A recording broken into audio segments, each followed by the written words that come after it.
12 apa ini? I.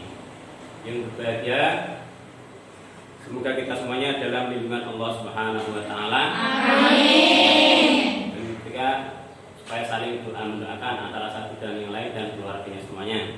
Amin. Sebelum kita mulai, mari kita berdoa bersama sebelum mulai. Bismillahirrahmanirrahim. Rabbi zidni ilma warzuqni fahman. Amin ya rabbal alamin. Alhamdulillah, kita bersama. Semoga doa kita dijabah oleh Allah Subhanahu wa taala. Amin. Selanjutnya, saya mau ngabsen. Ada yang tidak masuk hari ini? Iya, Pak. Iya. Alina masuk? Ananur? Asna Mazia? Masuk. Yang terakhir Eli Marina. Masuk. Sudah semua ya? Nah, silakan di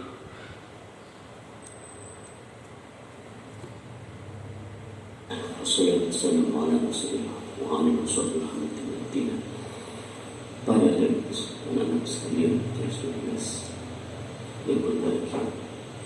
Mari kita berdoa bersama.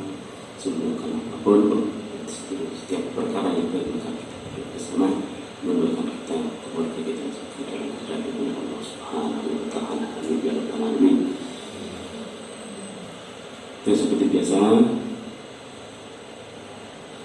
sebelum melakukan apapun, kita lebih dahulu menjelaskan apa tujuan daripada pembelajaran itu. Yang mana pembelajaran ini adalah masalah fikih yang kedua. Dan fikih di sini menjelaskan dalam sumber hukum Islam. Dan sumber hukum Islam itu ada dua, muttafaq sama al-mukhtalaf. Muttafaq berarti sepakati ulama. Yang sepakati ulama itu adalah Al-Quran, hadis, ijma' qiyas. Dan mukhtalaf berarti ada penjelasannya sendiri. Karena waktu juga ini hanya membahas cuma dua ini Al-Quran dan hadis. Karena pertemuan itu sekitar 4 pertemuan kali berjam. Kali ini hanya membahas dua itu. Yang pertama 3. Tidak satu ini memperdudukan dan fungsi Al-Quran tentang pengetahuannya. Kemudian yang keempat adalah dengan keterangan menyajikan kesimpulan tentang kedudukan dan fungsi Al-Quran. Kurang lebihnya sesi untuk bermanfaat kita semua. Dari topik berita. Assalamualaikum warahmatullahi wabarakatuh. Waalaikumsalam warahmatullahi wabarakatuh. ya, silakan kembali kelompoknya masing-masing. Jadi itu tadi dibahas dari pengertian, cara bahasa, cara istilah, kemudian dasar pembuktiannya Al-Quran itu apa, sunnah itu apa, kandungannya Al-Quran apa. Kemudian pembahasan kenapa kita harus berpegang teguh dengan apa? Sunnah, berpedoman dengan Al-Quran dan hadis. Oke, silakan. Ada waktu 10 sampai 15 menit. Ya berarti itu.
Yang lainnya perhatikan, nanti silakan bertanya atau menanggapi kalau ada yang kurang pas. Ya, monggo. Ya.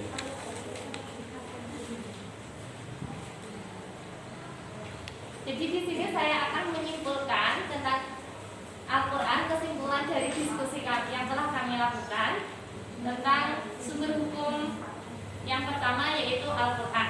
Jadi sumber hukum yang disepakati oleh para ulama atau Al-Mutafaq itu ada 4. Yang pertama itu ada Al-Quran, hadis, terusan yang ketiga ada ijma, dan yang terakhir ada qiyas. Ya, pada kesempatan kali ini saya akan sedikit memaparkan tentang apa itu Al-Quran dan apa aja yang ada di dalamnya. Jadi yang pertama, Al-Quran kalau secara bahasa, pengertian secara bahasanya itu adalah bacaan.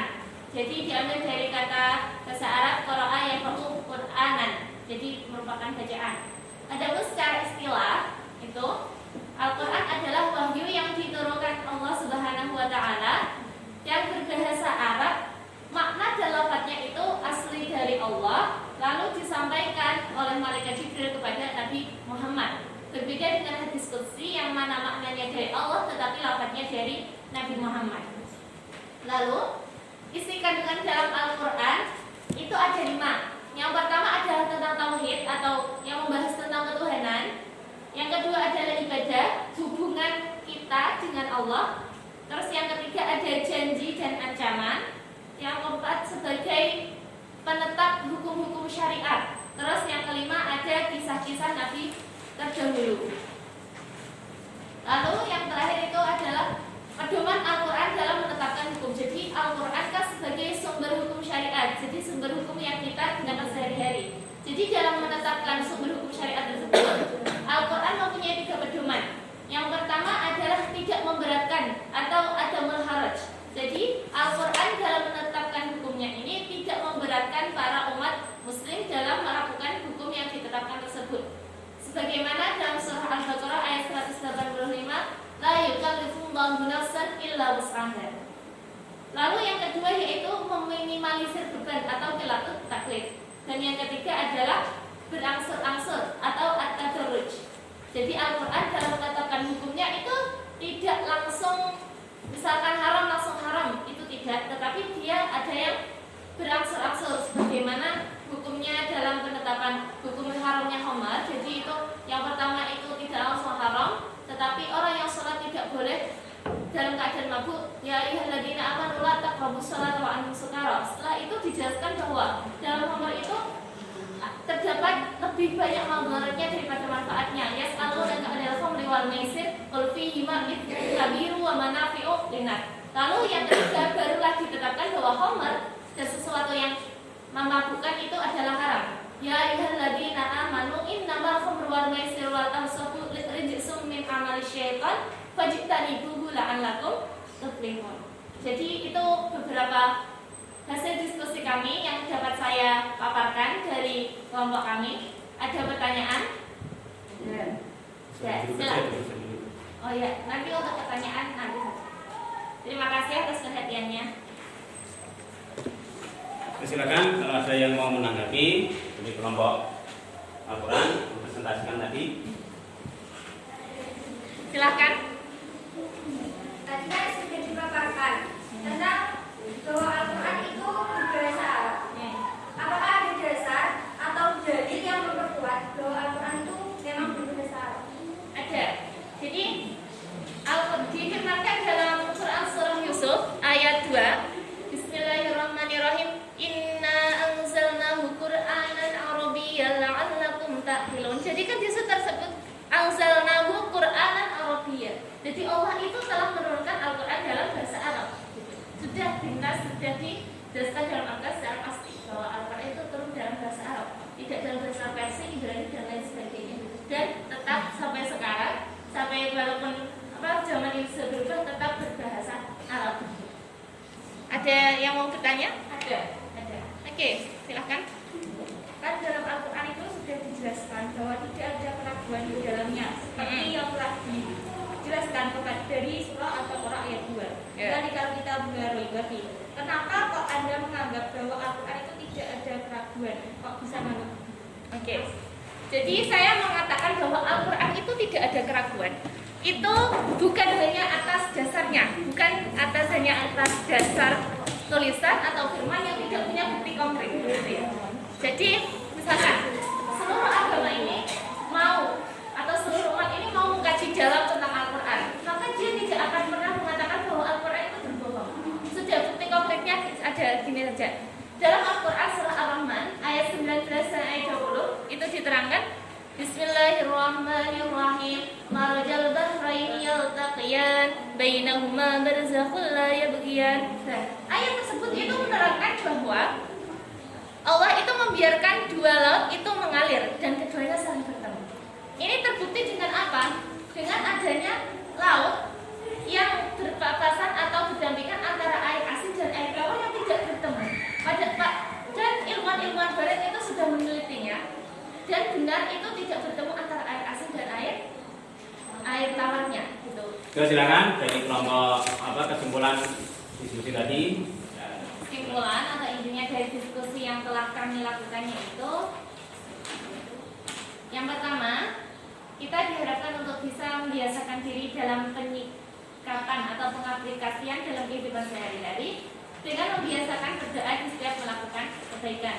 Yang kedua, membaca Al-Quran dengan tajwid dan makhraj huruf yang benar. Dan yang ketiga adalah membiasakan melaksanakan perintah atau melaksanakan apa-apa yang diperintah oleh Allah dan meninggalkan apa-apa yang dilarangnya, baik itu dalam Al-Quran dan hadis. Ya. Jadi dari pembelajaran ini, yang ini pembelajaran tadi apa? PBL, berarti pembelajaran berbasis masalah. Tadi masalah-masalah.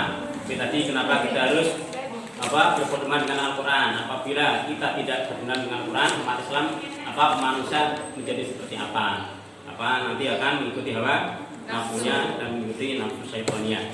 Dari situ, dari hasil semuanya tadi, dari presentasi mengkomunikasikan itu adalah aplikasi diri. Itu aplikasi diri dari apa yang disebutkan tadi. Kemudian kalau bisa, berarti lebih namanya mencipta. Berarti melakukan sesuatu yang baik. Bukan cuma ini, tapi menjadikan sesuatu yang baik. Jadi dulu zaman Nabi fokus belum sampai ada sekolah-sekolah yang besar ini, itu namanya mencipta, ya, mengharapkan sesuatu yang semakin baik. Bagaimana nanti sepan sana sunatan hasanatan.